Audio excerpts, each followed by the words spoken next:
Welcome to Guest for Change. My name is Michaela and I'm the Sustainability Representative for the Guest List. As humans, we are on the frontier of cutting-edge digital technologies, the fourth industrial revolution, if you will.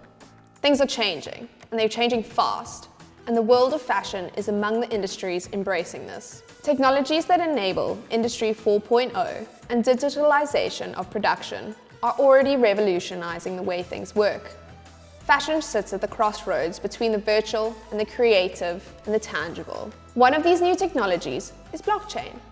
Founded on the principle of decentralization, it speaks into something that we are already feeling across the globe. That to develop solutions to problems and create a better future can only come from working together and collaborating. Today, I have the pleasure of talking to Dr. Michael Gebert, the chairman of the European Blockchain Association. Without further ado, welcome, Michael. So, Michael, please can you actually tell us a bit about yourself? You have an extensive background, but what exactly led you to blockchain? What was the appeal about it? So, blockchain is kind of one of those things that, for my understanding, catched my eye, or let's say my thought, when I realized that it could revolutionize a lot of things. My whole life in terms of professional life was always driven by innovation, driven by things that, for my understanding, I was thinking can change a lot of things in a positive attire, in a positive way, disrupting things as we call it.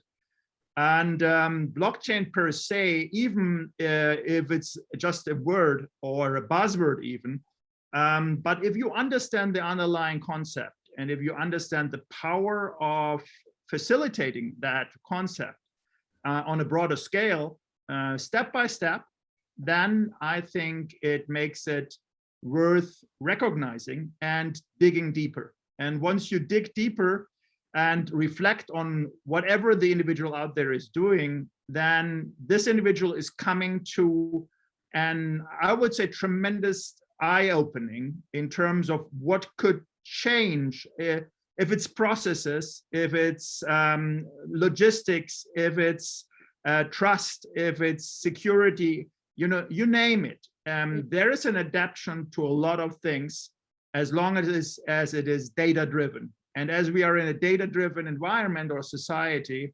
literally 99.9% of the things we do on a daily basis is data-driven. Fascinating, because it is almost like an awakening period. You mentioned that, an eye-opening, because as I mentioned before, when obviously going into it further to try and get a better understanding, to pick your brain, it's just absolutely fascinating how so much is happening. A lot of it is perhaps a bit far reach to probably understand the technicalities, but at the end of the day, it is going somewhere and it's happening, if you believe it or not, if you understand it or not. But what do you actually foresee as the future of blockchain? Is it something that we can trust? I know it's part of AI, so is it perhaps something that can we actually trust AI? Artificial intelligence is, of course, a totally own beast, I would say. And if we go into detail there, we could easily talk hours about AI. But the funny thing is, blockchain is all about trust. And AI is, of course, obviously, first of all, as it is non-human, about skepticism and possibly non-trust. So there is a huge 180-degree difference. It's black or white, right?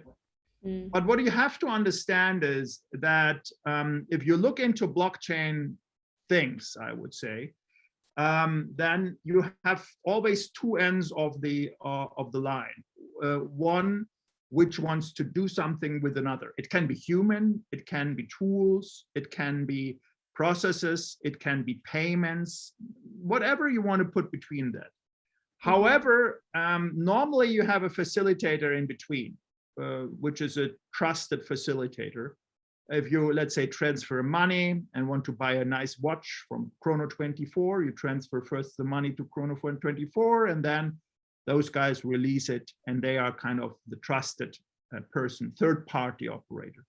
With blockchain, you don't need Chrono24 anymore, because there is trust on the system.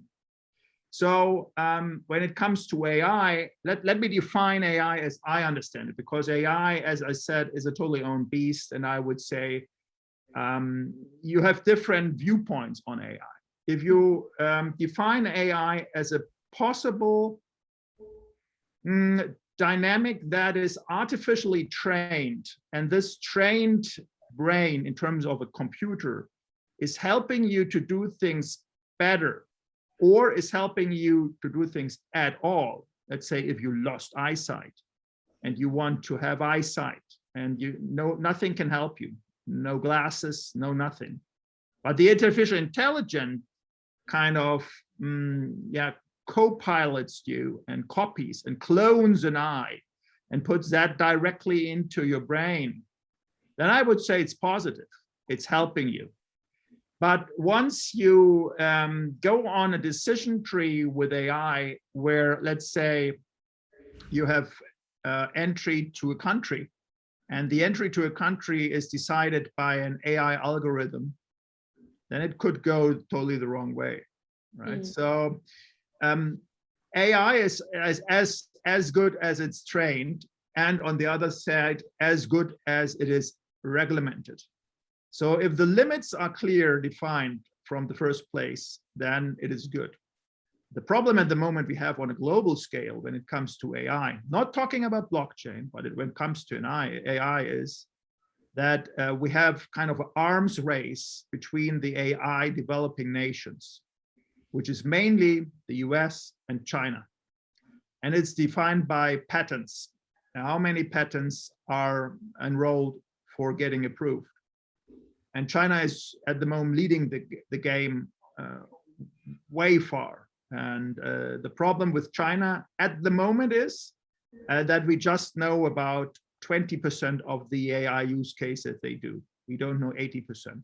In the US, it's nearly similar. I would say we know 30% and 70% we don't know. And I don't know if the US is better than China, but because both are very army driven and very war and material driven.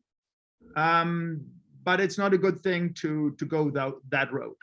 Very interesting, because, so then leading back, so if blockchain is based on trust, it is purely something that you have to trust. So if you part in a manufacturing distribution services and one person, perhaps one company, they put in the wrong data, and does that affect the chain throughout, or is it that can't actually happen? So let's put a practical example on it. Let's say you have what you would define as the right data. Obviously, you're counting stuff and you're producing it. You're putting X amount of items, let's say 100 pieces, on the producer side, and this wants to be shipped to the other side of the globe.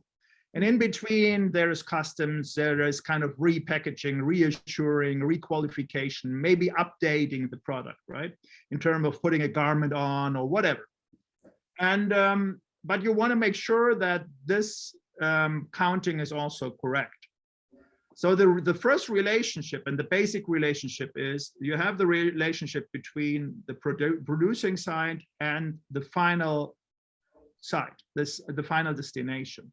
Mm-hmm. And in between, everything that is happening is kind of on a protocol, like you would have a leaf of paper, and you would write every instance on this paper, really every instance, even the instance you at that moment don't think it's really obvious or has anything to do with it. You're really putting everything on it. And the beauty of it is, first of all, you can be very picky in order to look down the rabbit hole where this item was and is at the moment. And the other thing is that you can do is that you really see where possible things happen, in terms of maybe criminal action, or obviously by default or by mistake. A good example is always chemical industries. So if you look into the chemical industries, normally you have kind of a raw product, and you want to make sure that this raw product, let's say to kind of use it for a garment and on a fashion industry, right? You have this special product and you want to use some chemicals in order to make it more durable or softer or whatever you want to do with it. But you want to make sure 100% that the quality you shipped is the exact same quality on molecule level that is arriving on the other side. Mm-hmm. So what we have done there in a project is that we developed a molecule stamp. I would say it's kind of a QR code. It's kind of a blockchain related QR code that is unique to every soup of chemical that is arriving. And you just put that stamp at the end and look if it's 100% right. And you cannot really, you cannot forge it. You cannot forge it. It has to be 100%. So even if you would put your chemical, open it up and put it in the rain and wait for half an hour that water comes in, you will see there is a difference. Right? Interesting. So, and this is one of those things, because at the end, from one end to the other, it's not like the old documents where you had a document and maybe you had a little bit of a grumpy document checker and he's saying, no, it's like 104 grams and not 403 grams. I don't care, as long as you give me $100, it's 404 grams. And this is not happening anymore. And this is lifting up a lot of trust and has an end-to-end relationship. So there is, by definition, no trustee needed in the middle. So it's basically taking away the chances of human error and opening up doors of transparency. And it's relatively new, as we're all aware of. And it's naturally going to evolve and develop as it becomes more integrated in society. And this is similar to things like the internet and social media and so on. It just kind of grows and grows and grows.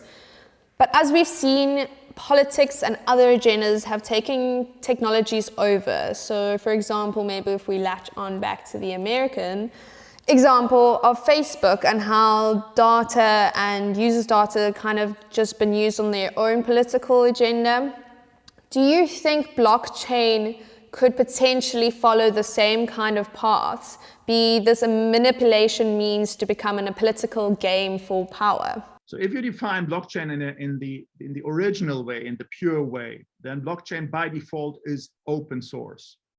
Everything is protocol, everything is governance, and everything is free to see for everybody.